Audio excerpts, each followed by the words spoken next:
Alright everybody, this is how to build a barn door.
And at the other place that we used to live, I actually have a garage that is full of tools, and I got a good table saw, and I actually went there and cut all these grooves and stuff in these 2x4s on my actual table saw. And so we ain't got a shop here yet, but it's coming.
start of the door frame.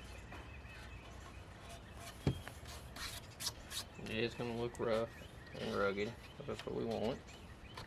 Ain't going to be perfect.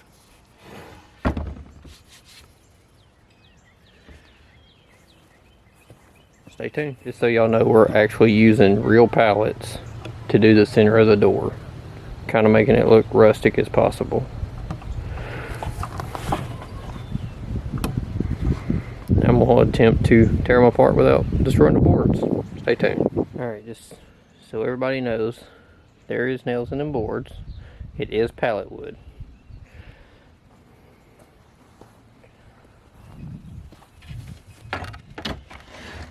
I know most of it ain't as easy as this was. Pretty easy to get out.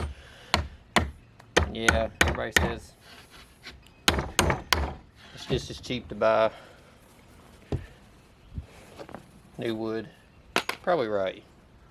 But for the look we want to have, this works great. And it was free for my job.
And that's what it's going to look like before we stain it. Stay tuned. I'm going to finish this up and show you all the finished product before staining. Alright everybody, this is the finished product of our barn door for our walk-in closet. It hasn't been sanded and stained yet. I tried this real dark stain and it's too dark for what we want, so we're going to get a lighter stain. But thanks for watching, stay tuned, and please like and subscribe.